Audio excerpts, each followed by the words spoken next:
Hey everyone, here is another review. This time it is of Prince of Persia: The Forgotten Sands. I know, I got 2 games yesterday, Alan Wake and Red Dead Redemption, and the first review to come out is a Prince of Persia game.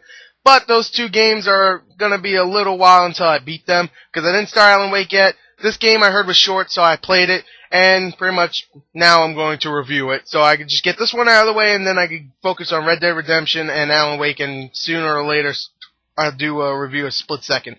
But now, let's do this review of the highly anticipated, for some people, Return to the Sands of Time story, even though it's somewhat of a prequel, a little bit. I'll explain it in the story. Anyway, yeah, let's go on to the story. Alright, now the story, the reason why this is called The Forgotten Sands, mostly because it's kind of a forgotten story that wasn't told in the originals. This is actually set in between the Sands of Time and Warriors Within. That's why the prince in this looks somewhat like both of them combined. Now, alright, the story is pretty much the prince, he's just, he's doing his thing, he's just like, woo, yeah, I beat everybody in Sands of Time, I'm awesome. And now he's just gonna go visit his brother to tell him how awesome he is and how much he sucks. So yeah, he's going to his brother just to visit, and pretty much he sees that his brother is being invaded. So he's pretty much like, what the hell? And then a whole bunch of other stuff happens. It's bland, let me just say that.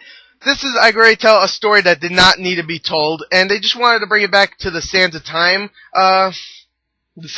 story, and they couldn't really figure out, how we're gonna start it off after, Two Thrones, so they just pretty much said, screw it, let's do it in between the 2 games. So yeah, it's kind of pointless, but the story's kind of pointless. Is the game pointless? I don't know. Let's go on to the sound of this. Okay, now the sound in the game overall was actually pretty decent. The sound effects were pretty good.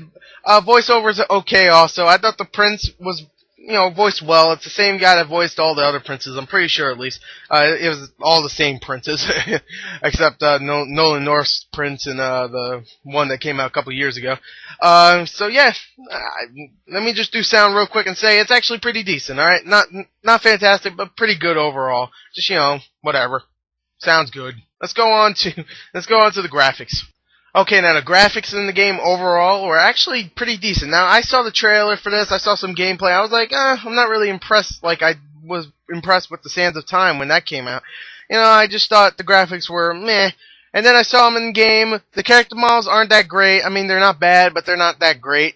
But the environments themselves actually look pretty good. There's some things that just don't look right, some textures that don't look right, and just like the water effects and the sand just isn't really that good. But the environment itself, just like you can see off a distance, and it's like a huge environment. Obviously, you can't travel through it, but I thought it was good. And some of the effects are actually kind of cool, and the monsters look really good. So overall, the graphics are decent, not fantastic, but actually pretty good. So let's go on to the gameplay, the most important part of a game.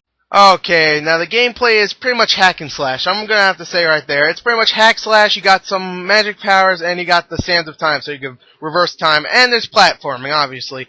The platform is actually the best part of it, even though there's way too much of it. Yeah, I know. I would actually like a little bit more hack and slash, like maybe 50-50 even, because the hack and slash ain't that bad. It's actually kind of fun, but the platform is really fun, but it gets a little boring sometimes when you have to do a puzzle, and it just goes on for too long, okay? But the platform, again, is the highlight of the gameplay itself, even though the hack and slash ain't that bad. Okay, the game overall, let me just say it right here, it brings back the sands, it brings it back so you can reverse time, even though it doesn't really feel that great anymore. It brings it back, and it doesn't do a bad job, okay? It's not a fantastic game, it's pretty fun, I would recommend a rental, it's a pretty short game also, so don't expect to really, get your money's worth if you pay $60 for it. But many people out there are saying this is just a movie tie-in, even though it has nothing to do with the movie. It would pretty much be a sequel to the movie, because it's after the Sands of Time. But, whatever, I don't care, fuck it, It's not a movie tie-in, let me just say that right there. It's pretty good, and if people are actually really calling it a movie tie-in, then I would say, it's a good movie tie-in, there you go. Alright, overall, that's all I gotta say. This was a pretty short review. Not really much to say about it. I have to get through a lot of reviews, so this one's gonna be really quick. Yeah, under 5 minutes. Yep, alright. Check the description for the full written review, and, yeah, bye.